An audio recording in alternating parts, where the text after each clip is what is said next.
வணக்கம். நான் உங்கள் அபிமான யோகாம்பால் சுந்தர். நம்ம இப்போ கிருஷ்ண ஜெயந்தி கிட்ட வந்துட்டுருக்கோம். ஸோ ஒரு பக்ஷணமாக பண்ணணும் இல்லையா? அதுக்கு தான் இன்றைக்கி முதல்ல எடுத்துருக்கிறது தேங்குழல், உளுத்த மாவு தேங்குழல்.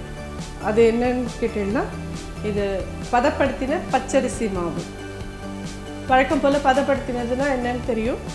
1 hour அரிசியை ஊற வச்சு களைஞ்சிட்டு நல்லா அதை வெள்ளை துணியில் காய வச்சு மிஷினில் கொடுத்து அரைச்சி வாழ்ந்து வச்சுருக்கேன் அந்த மாவு. இது உளுத்த மாவு. உளுத்த மாவு என்னென்னா, உளுத்தம்பருப்பை வெறும் எலுப்பச்சட்டியில் இந்த லெவலில் வறுத்துடணும். அதுக்கப்புறம் பொடி பண்ணேன்னா அது இந்த மாதிரி இருக்கும். பதப்படுத்தின மாவு எப்பயுமே பக்ஷணம் பண்ணுறதுக்கு முன்னாடி ஒரு தடவை வறுத்து எடுத்துட்டா தான் அது நல்லா வரும். இப்போ நம்ம வறுத்து எடுத்துக்கலாம்.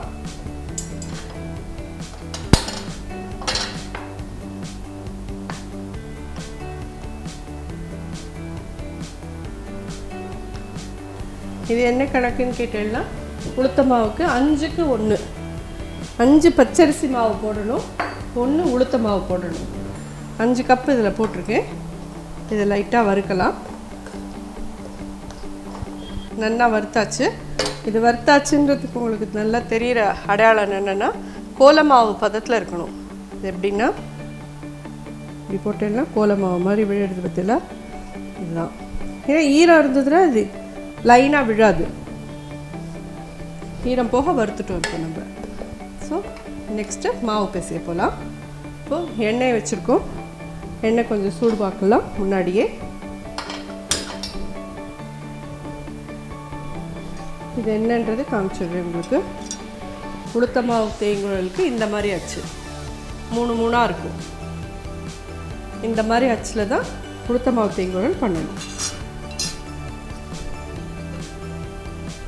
இப்போ இதில் எல்லாம் போட்டாச்சு. இதில் கொஞ்சம் பெருங்காய பொடி, ஜீரகம்,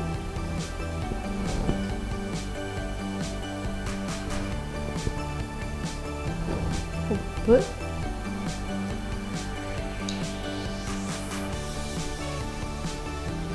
வெண்ணெய் ஒரு 2 ஸ்பூன் போட்டுருக்கோம். 2 டீஸ்பூன் தான் போட்டிருக்கேன். ஏன்னா நம்ம சின்ன கப்பில் தான் எடுத்துருக்கோங்கிறச்சு.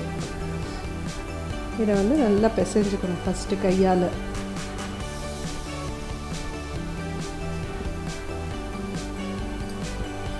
சில பேர் 4க்கு 1 போடுவா. அது ஓவராக உளுத்த மாவு வாசனை ஜாஸ்தியாக இருக்கும். சம்டைம்ஸ் அது சுக்குன்னு போனாலும் போயிடும். 5க்கு 1 சரியாக இருக்கும். இதில் இப்போ நம்ம தண்ணி விட்டு பிசைஞ்சிக்கலாம்.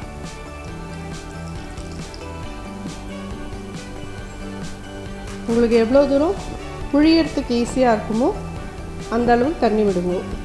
ஏன்னா சில பேர் இப்போ நாளாக நல்லா கெட்டியாக பிசைஞ்சுட்டே புழிவேன். ஆனால் இந்த நாள் குழந்தைகளுக்கெல்லாம் அது முடியாது. ஷோல்டர் வலிக்கிறது அப்படின்பா. அதனால் கொஞ்சம் நீங்கள் எல்லோரும் கொஞ்சம் தளர்த்தியே பிசைஞ்சுக்கோங்க. என்ன பக்ஷணம் பண்ணால் கொஞ்சம் எண்ணெய் வரதான் வரும். டிஷ்யூ பேப்பர் இருக்கவே இருக்குது.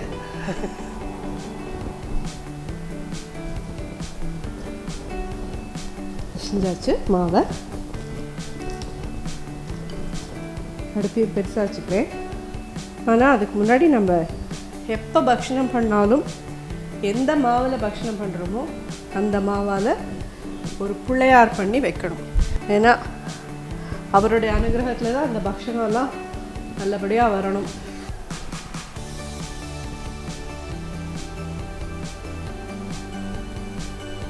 பார்த்தீங்கன்னா நான்லாம் நல்லா கெட்டியாக பிசைஞ்சிருக்கேன்.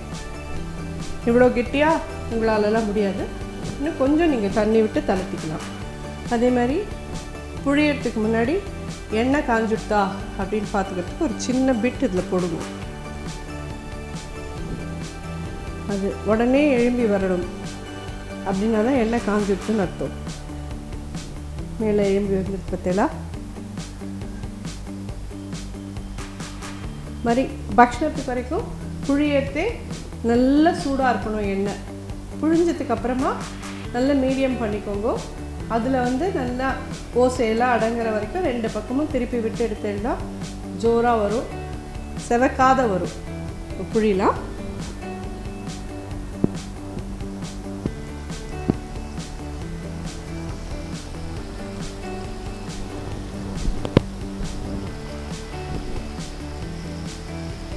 மேலே மிதக்க ஆரம்பித்ததும் அடுப்பை சிம் பண்ணிக்கிறேன், மீடியம் பண்ணிக்கிறேன்.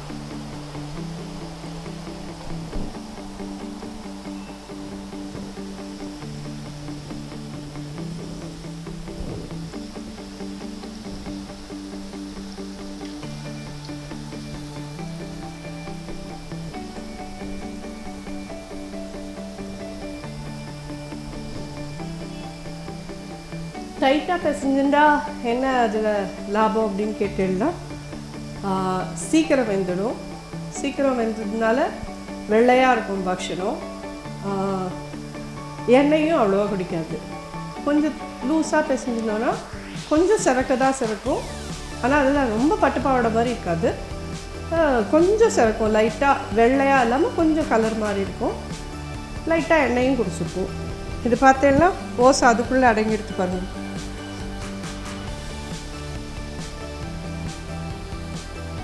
என்ன இப்போ உங்களாலலாம் புழிய முடியலன்னா உங்கள் ஆத்தாரெல்லாம் கூப்பிட்டு புழிய சொல்லுங்க. எல்லா ஜென்ஸாலையும் புழிய முடியும் இந்த மாதிரி டைட்டாக பிசைஞ்சோன்னா. கொஞ்சம் அவளும் தான் ஹெல்ப் பண்ணட்டுமே, பக்ஷணம் எல்லோரும் தானே சாப்பிட்றோம். ஏன்னா நான் என் பிள்ளைய புழிய சொல்லுவேன், எங்கள் அம்மா என் தம்பியை புழிய சொல்லுவாள். டைட்டாக பிசைஞ்சிட்டோன்னா எங்களால் புழிய முடியல, ஒரு லெவலுக்கு அப்புறம் தோல் வலிக்கிறது. வயசாகிடுது இல்லையா, உண்மையை ஒத்துக்கணும். அப்படிங்கிறச்சு அவளை விட்டு புழிய சொல்லுவோம், கடகடன்னு புழிஞ்சு கொடுத்துட்டு போயிடுவாள். இப்போ பார்த்தெல்லாம் நல்லா ஓசை அடங்கிட்டு வெள்ளையாகவும் இருக்குது பாருங்க. இதுக்கு காரணமே இதுதான், டைட்டாக மாவு பிசைஞ்சது தான். ஓசையெல்லாம் நல்லா அடங்கிட்டு பார்த்தெல்லாம் இது வெள்ளையாகவே இருக்குது ஜம்முன்னு. ரெடி எடுத்து பாருங்க.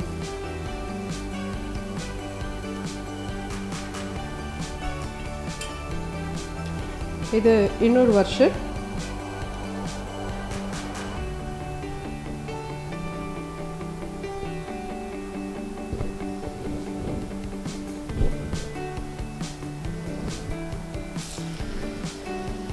இப்படி போட்டேன்னா சின்னதாக வரும்.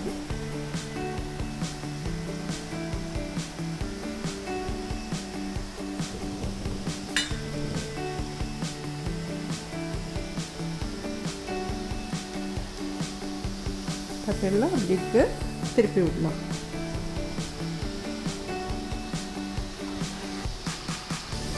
அந்த குட்டியாக பண்ணியிருக்கேன் இல்லையா, இலையில புழிஞ்சல, அதில் கொஞ்சம் எக்ஸ்ட்ராவாக தண்ணி விட்டு புழிஞ்சிருக்கேன். அதுக்கும் நான் டைரெக்டாக புழிஞ்சு பெருசாக பண்ணியிருக்கேன். அதுக்கும் இருக்கிற வித்தியாசம் நீங்கள் பாருங்கள். எதுக்கு நான் அதை பண்ணினேன்னா, தண்ணி விட்டால் அது கொஞ்சம் என்ன கலருக்கு வருதுன்னு உங்களுக்கு தெரியணும் இல்லையா, அதுக்கோசரம் நான் அதை பண்ணிடுவேன். ஓசை அடங்கிட்டு எடுக்கலாம்.